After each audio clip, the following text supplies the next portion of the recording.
2013. Hannah Kirkpatrick and I, Jamie Murphy, will be interviewing George A. Brakeley III. George Brakeley served in the U.S. Marine Corps, achieving the rank of captain, and he served from 1961 through 1965, correct? Correct. Cool. Mr. Brakeley, did you enlist in the Marines or were you drafted? In my day, we all knew, I went to college, and we all knew coming out of college that if we weren't married or going to graduate school, that sooner or later they were going to get us. So for me, the matter was choosing the service I wanted to be in, because I knew I wasn't going to go to graduate school. There was a program then across the country in many universities called the Navy ROTC. I know you're all familiar with the words the ROTC, but there were ROTC units for all of the services. So I thought the Navy looked pretty attractive, and I got into the Navy ROTC. But after sophomore year, you can opt to take the Marine Corps option because, as most of you may know, the Marine Corps, the Navy Department has two services in it, the U.S. Navy and the U.S. Marine Corps. We like to say in the Navy Department, we're the men's department, but we'll let that go. And so I took the Marine option. Why? I'm asked that very often. First of all, the Marine Corps is all about leadership. I found that very attractive. There was a Marine major and a Marine gunnery sergeant on campus then teaching courses, Marine Corps courses during junior and senior year, and they were two men I admired greatly, and I wanted to be like them. In the same way that you all have, I hope, teachers and coaches you admire and would like to be like. The physical challenge of being a Marine is pretty substantial. I had no problem with that. I was an athlete in college and felt I could handle that pretty well. And so that's how I became a Marine. When I graduated, the day before I graduated, I was commissioned a second lieutenant in the Marine Corps and embarked on my 4 years of active duty. Wow, that's pretty cool. It's actually very cool.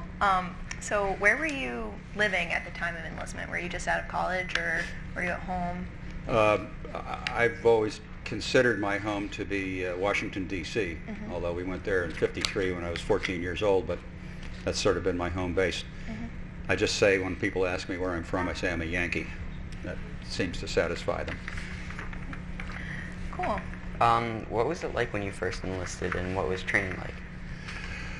Well, the way the ROTC, Navy ROTC worked was between junior and senior year, we all went to the officer's equivalent of boot camp. I'm sure you all have heard about Parris Island and Marine Corps boot camp. That's not where we went. We went to Quantico, Virginia, which is the base called Marine Corps Schools, and we went through an equivalent of boot camp, which was just as rigorous physically. And the whole point was to weed out those people who simply weren't up to it. Okay, so got through that, went back for senior year, and then I was commissioned. And all Marine officers start out by going to what's called the basic school in Quantico, Virginia, which is 6 months. We are essentially an infantry organization, and every officer, whether or not he was going to go on to flight school, or in my case, artillery school, or tanks, or heavy weapons, or some other specialty, every one of us had to become an infantry officer. So that's what the basic school was all about, teaching us to be infantry officers and teaching us to be leaders of men. Because every one of us, whether we went into the infantry or the artillery or any of the other parts of the Marine Corps, had to lead 48 men or more, and that was what that was all about. Should I go on from there, or where I went from there? We'll probably pick up at some point. Yeah. Yep. So where exactly did you serve when you weren't training? I was in basic school from July of '61 to January of '62. Then I had 2 months of artillery school, artillery being the heavy weapons. And in May of '62, I was sent to Okinawa, to the 3rd Marine Division. Marvin, you were in Okinawa too, right? A little before I was. And I served in the 3rd Marine Division 12th Marines, which is an artillery regiment. I was on the island for 13 months. I only spent 3 of those months on Okinawa. We spent a month in Japan, firing our howitzers at the base of Mount Fuji. I'd come out of the tent in the morning and look up, and there's Mount Fuji. It was pretty dramatic. Spent a week in Korea in the middle of the winter. I've never experienced cold like that in my entire life. Wow. And spent most of the rest of the time in the Philippines. Mr. Newman earlier talked about being in during a typhoon in that part of the world, and I rode out 2 of those on ships, Navy ships. Right. If you've seen the movie Perfect Storm, do you remember the scene where the last guy is hanging onto his raft and onto his lifesaver, and the camera backs away? And it was exactly like that. It was the scariest thing I've ever seen. But in those days, there was what was called a reinforced battalion at sea in the South China Sea at all times. There was one in Subic Bay at the naval base and another one at sea, and after 6 weeks or 8 weeks they would flip-flop. The point was to have an active, in effect a small army at sea available to go ashore on quick notice, which is what the Marine Corps is all about. Mm-hmm. First to go in, a quick strike force. We came close one time. There was a crisis in Berlin, and things tightened up all over the world, and we thought we were going to have to go ashore in Thailand. We came down the ship on the ropes. You've seen Marines going down in World War II. We were in the boats, in the water, headed for shore when they called the whole thing off. I don't know what would have happened had we gone in, but so I spent 13 months there. It was all over the place, and it was very exciting, wonderful training, and I enjoyed every moment of it. I then came back and I spent 2 years at headquarters Marine Corps in Washington, D.C. Wow. Was your family supportive or concerned about you joining the military?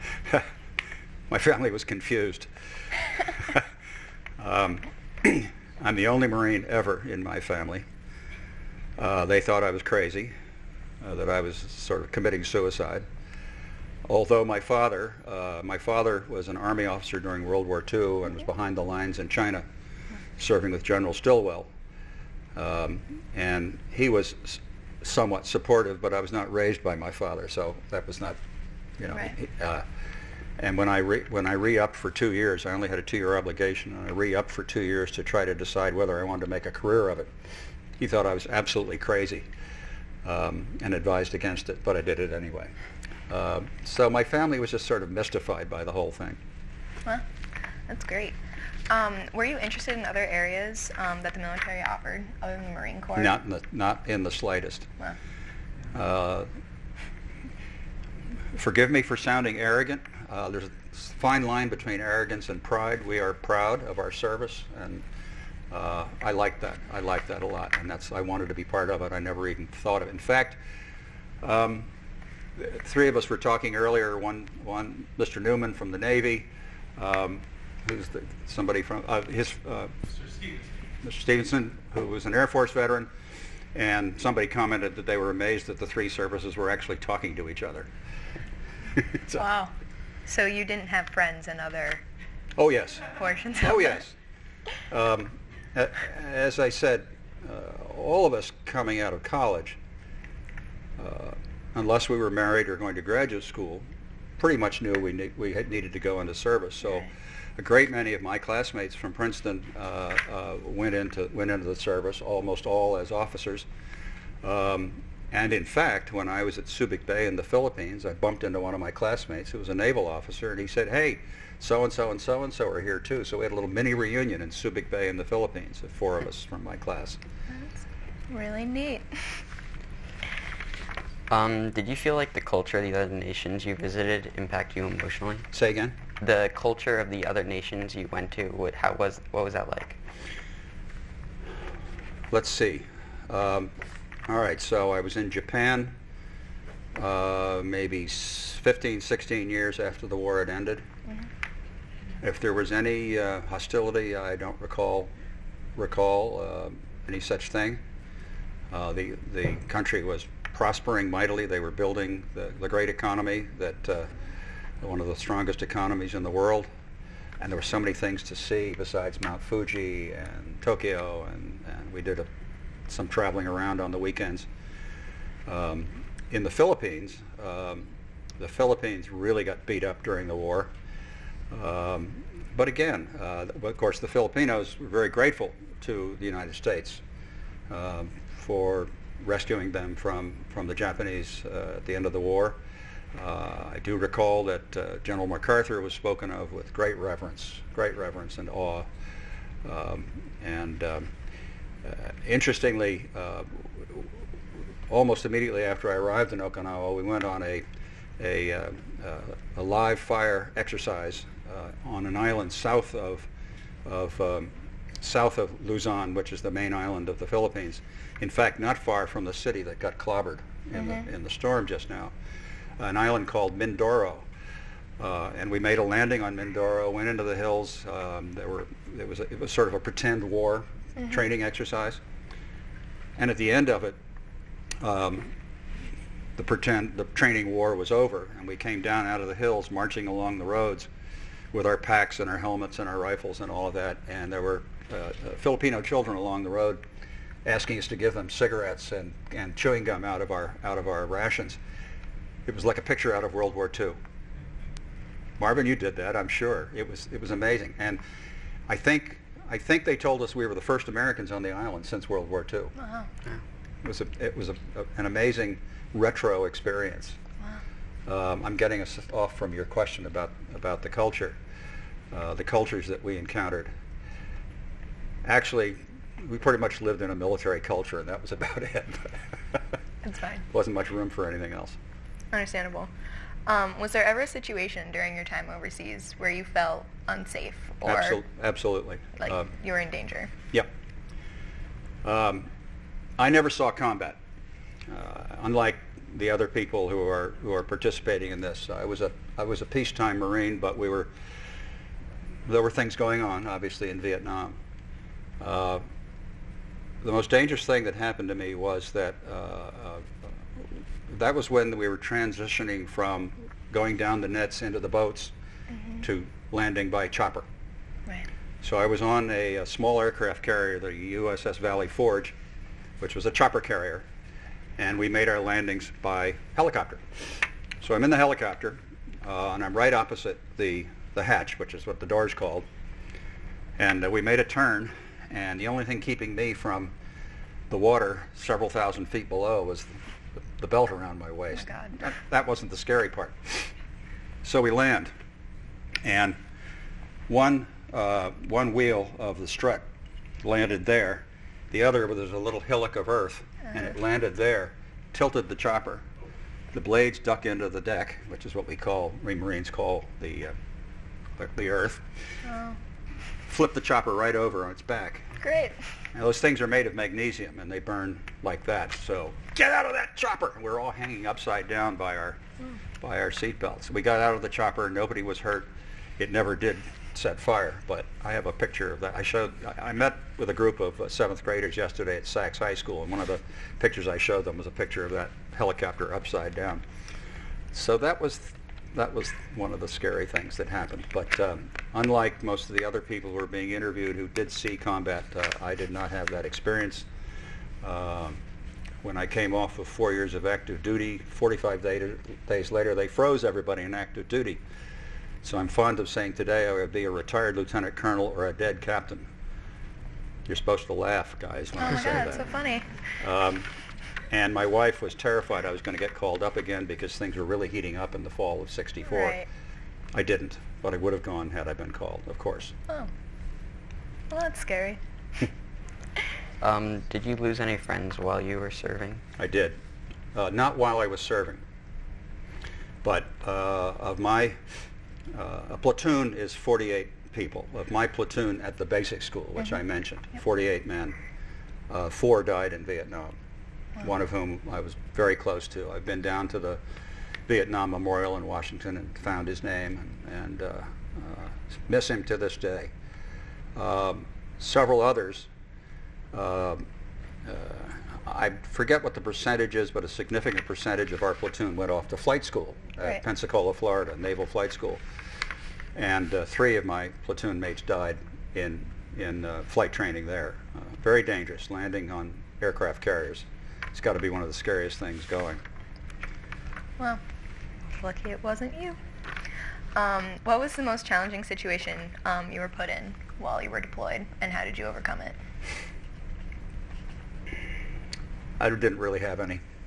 That's from the point of view of... great. You mean challenging, physically challenging? Physically challenging, like emotionally challenging. I'd be hard put to think of what that might be, except making the decision to serve 2 more years than I was obligated to serve, Right. to try and decide whether I wanted to make a career of it, and then going to headquarters Marine Corps in Washington, and that decided me out of that problem. Right. That's the other side of the desk from being out in the Fleet Marine Force, which is wonderful, and being in Washington was not wonderful. I was in what was called Headquarters Battalion, which comprised almost entirely staff officers who were serving in Headquarters Marine Corps, and there were only, I think, 4 first lieutenants in the entire battalion. So those were handy people for those senior officers to pick on. There were aspects of it that was very interesting and fun, but anyway, so that was the decision I had to make at the end of that time, was whether or not to go regular, as they say, and stay in the service. And I decided not to, but I have never regretted the 4 years that I spent. Right. My son, who is now 46, has said to me often, sort of wistfully, I wish I had had the experience of going in the service. Right. While serving, did you look at it as a time of challenge or something of an achievement? I'm sorry? While you were serving, was it something that you look back on as a challenge or something that you have pride for and as an achievement? Well, I think I've made it pretty evident by the hat I came in on, the tie I'm wearing, and my lapel pin, that I'm very, very proud of being a Marine. I speak of myself as a Marine in the present tense. I hope you all have heard the expression, once a Marine, always a Marine. My late wife, who died in 1998, got off a wonderful line once. We were at a cocktail party and met a couple we'd never met, and it turned out the other guy was a Marine, and we're saying, oh, where'd you serve? Who do you know? And so on and so forth. And she said very quietly, yes, George served in the Marine Corps and never quite got over it. That's so funny. And that pretty much sums it up. So does your family view you differently now that you served in the Marines? Are they no longer confused and they're like proud of you? Or the answer to that is a decided yes. You know, when you go off to, I hear this all the time about young men who come out of high school and decide to go into the military right away and go into the Marine Corps. And they come home and their parents say, that's not the person that I used to know. Yeah. That's a very different person. He stands up straight and calls his father sir. He's polite to everybody. It's a transforming experience, and the same is true for officers. It makes a different person of you, and it's something you live with, and I learned things and did things that I've carried through with all my entire life, and I think my family recognizes that it was a seminal part of my life. Wow. Do you feel like you've been properly appreciated for the time that you have served? I wear this lapel pin which has the Marine Corps emblem on it, and I'm approached in the airport from time to time by somebody just simply sticking his or her hand out saying thank you for your service. Wow. Yesterday when I met with the 7th graders at Saks, a number of them came up to me after it, did exactly the same thing. Thank you for your service. That's very nice. I have to say that wasn't the case after Vietnam. I hope you all have some sense of what that war was all about and the fact that it was a very unpopular war. And I have many friends who are Vietnam veterans who to this day are scarred by how badly they were treated when they came back and how unappreciated they feel. Not true of World War II veterans like Mr. Newman, the greatest generation. And my hat's off to those guys. Wow. Sorry, guys and women. It's all good. Can you imagine your life without having served? And what is it like? Well, as I said, for me it was a transformational time of my life. I think when I came out of out of Princeton. I was well educated, but I wasn't ready to take on the world. Yeah. And 4 years later, I went out into the civilian world full of confidence and ready to do whatever had to be done. And yes, I'll forever be grateful for the experience. Yeah. Remember, though, I was a peacetime Marine, and those people who you've all heard about how people coming back from the Gulf Wars, from any war, from combat experience, how deeply it's affected them.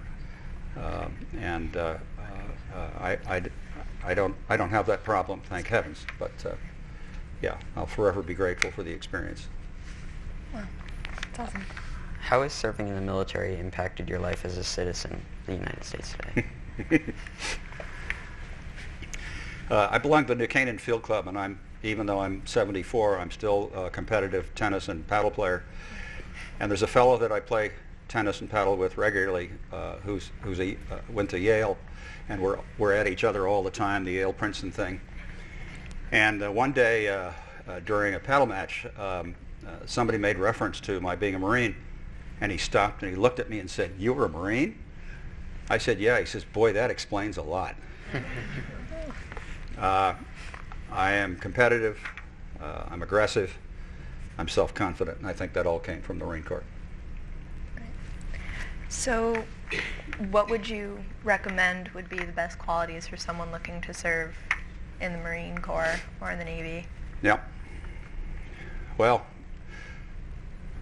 anybody who wants to join the Marine Corps had better be serious about it. It's not something, it's a very serious commitment. You better be physically fit, because it's very demanding. There were so many guys who went off to that summer between junior and senior year to boot camp who didn't take seriously the Marine Corps telling us, you better do some running, you better do some push-ups, you better get yourself into shape before you come.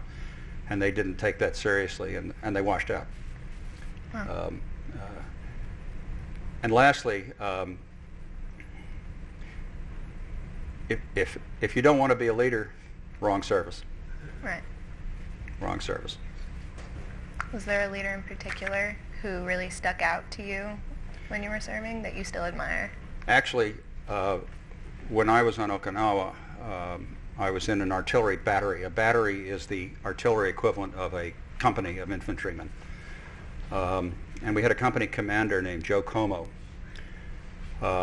We still have reunions of the guys who served under Joe Como on Okinawa. He was that kind of inspiring leader to us. He's maybe 6 or 7 years older than the rest of us, but we call ourselves Charlie Corps because it was Charlie Battery and it was his battery and we all served under him. And he was, yes, so there were people that I admired greatly and wanted to be like, but not enough to stay in for 20 years. That's great. Is there anything else you'd like to talk about as we wrap this up? So how many of you can I sign up to serve in the U.S. Marine Corps?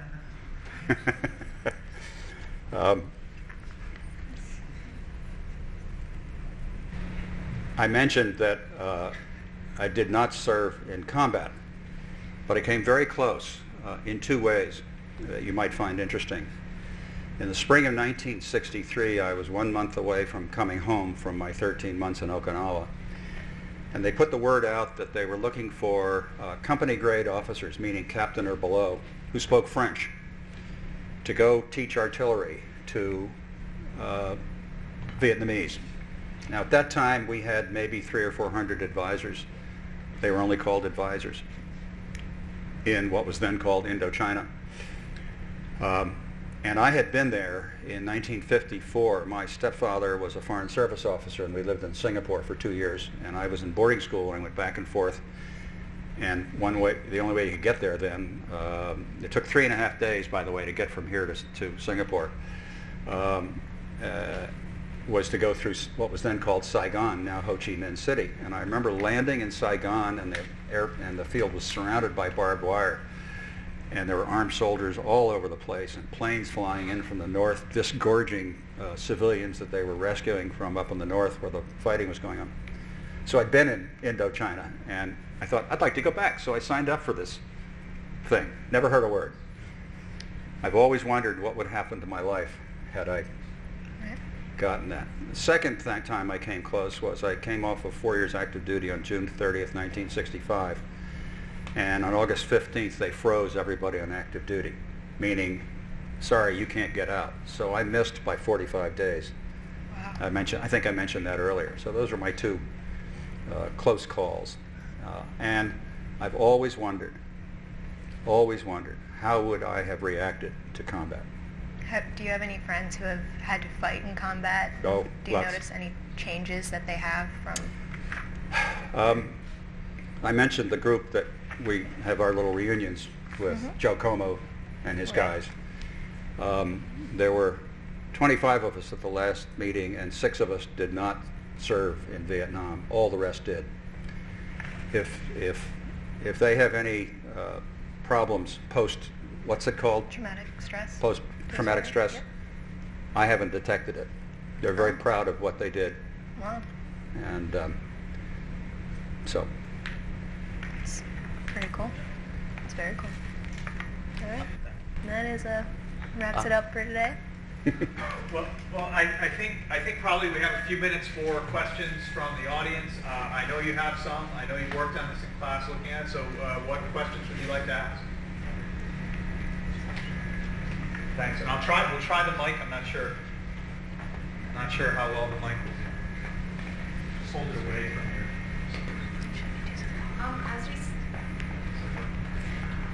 I can hear you. Okay. Okay. I'll repeat your question. Okay, so as we study Vietnam, you mentioned that we generally hear about the negative aspects. Having served and as a veteran, how do you feel about the U.S.'s involvement In Vietnam? Yeah. That's a tough one. It was a war we never should have gotten. Did everybody hear the question? How do I feel about Vietnam? It's a very tough question because it's very hard to justify the decisions that were made for us to go in, particularly at the level we did. It was very unpopular for another reason, which is that the vast majority of the people who fought and died in Vietnam, and there were 50-some thousand of them, were draftees who didn't want to go in the first place.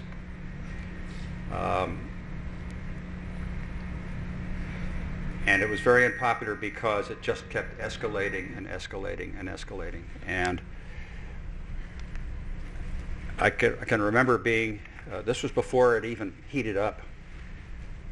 I was stationed in Washington, and I was in uniform, and I was walking down the street in Georgetown, which is part of Washington, and this hippie approached me, long hair, all that stuff, and started screaming at me about how unfair the war was and so on and so forth. Would not get out of my way. I just went to go around him. He kept stepping in front of me. I've only hit 2 people in anger in my entire life, but that was one of those times. But he was typical, I think, of an awful lot of young people in those days who did not want to go, who knew they were going to get drafted. It was very controversial. I don't know what else I can say about it. As a Marine, I was all for it because the Marine Corps was playing such a prominent part in the war. I mean, that's what we are. We're warriors, and that's what we're there for.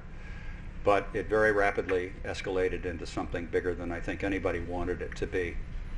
And it was a huge mistake, and we did not win that war. We just sort of stopped. And I don't think, as Americans, we can be very proud of our performance in that particular situation. Do you think that contributes to some of the treatment that Absolutely. these veterans received when they got home? Yes, that contributed to how the veterans were treated when they came home. They were shunned. They were made to feel that they'd done something wrong. It was not a good scene. Another question?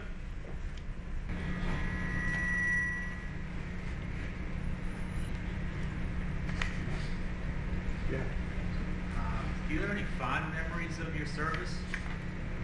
What's your best memories of your service? Fond memories? Best memories. I'm sorry. The best memory Best of your memories. service.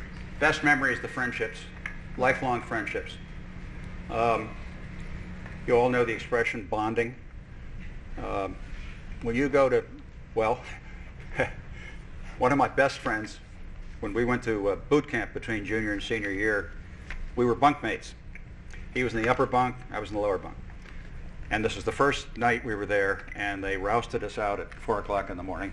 Get out of those bunks! We came out of the bunks like a shot, only we came out on the same side. He landed on top of me. That was the last time we did that, by the way. We are lifelong friends. That was the beginning of bonding. I've been married twice. He was in my wedding party both times. I mean, those kinds of friendships.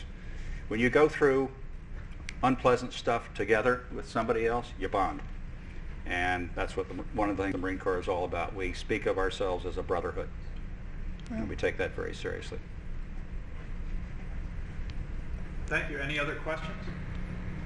Yes. Do you feel any more patriotic now than you did before serving in the Marine Corps? It would be hard for me to be more patriotic than I was before I served in the Marine Corps.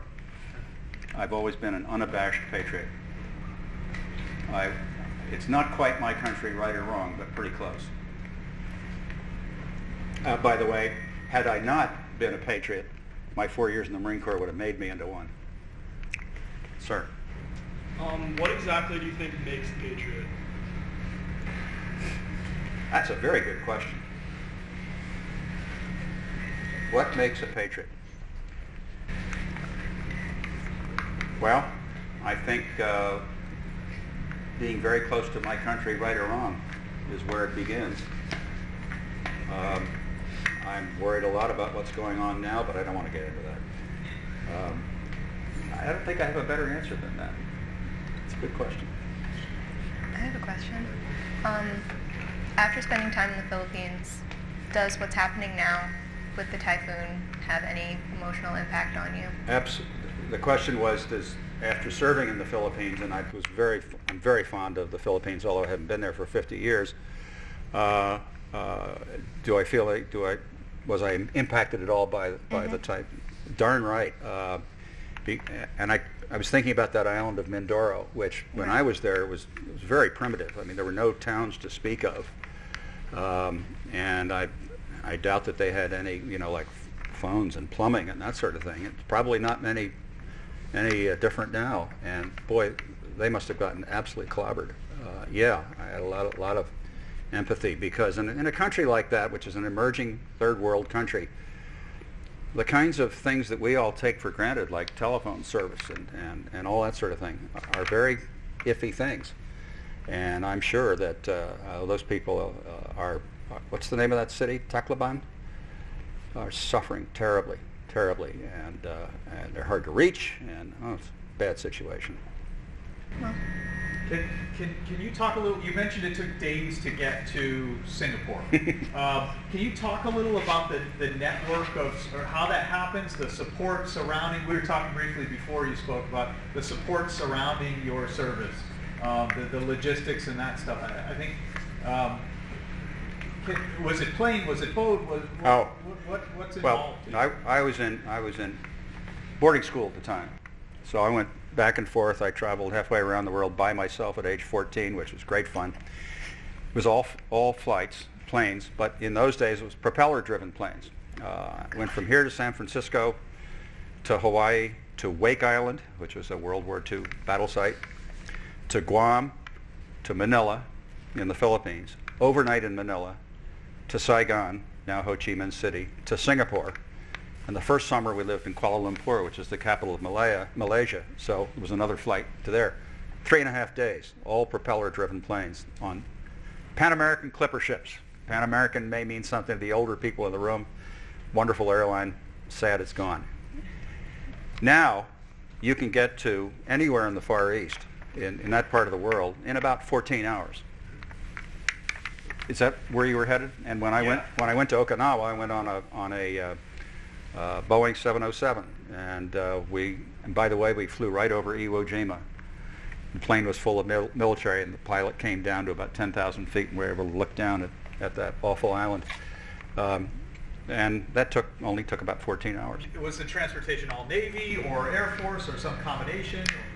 In the military? Yeah. There was an organization, they may have a different name now, called M.A.T.S, Military Air Transport Service, which transported all of the services.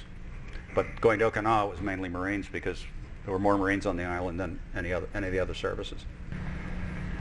Was that the point of your question? Thank you. Yeah. Okay. Yeah. Any other? I have a question. You talked a lot about Vietnam, but what was it like serving in the military during the Cold War? I haven't the faintest idea because the Cold War was I'm sorry. Cold War was between World War II and Korea, right? Yeah. Yeah. I was a kid then. I have no idea.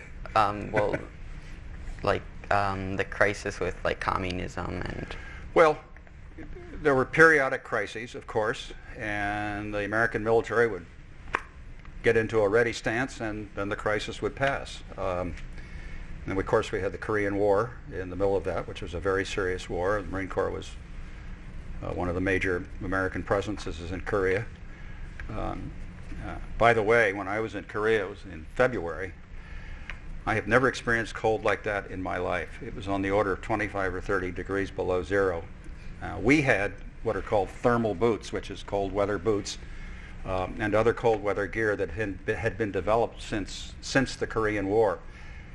How those guys survived the winters in Korea is sleeping out in trenches in the middle of that weather is beyond me. Anybody who served in Korea, my hat's off to him. Sorry, I got sidetracked there. No, that's fine. All right, well that about wraps up the interview for today. Yeah. So thank you. Thank you for your service. Okay. Thanks very much. Good round of applause. We have just a couple of minutes left. If you can relax here quietly, the class ends in another 3 minutes. We're going to work on getting the mics and everything done. But thank you for your time today, and I hope you bring some of this back to classes. The videos of all of these interviews we'll make available to your teachers so you can use them in class as you need to. And hopefully we'll do this again in the future so that we get more and more of these videos as a sort of a library of New Canaan's participation and service as veterans. So thank you again.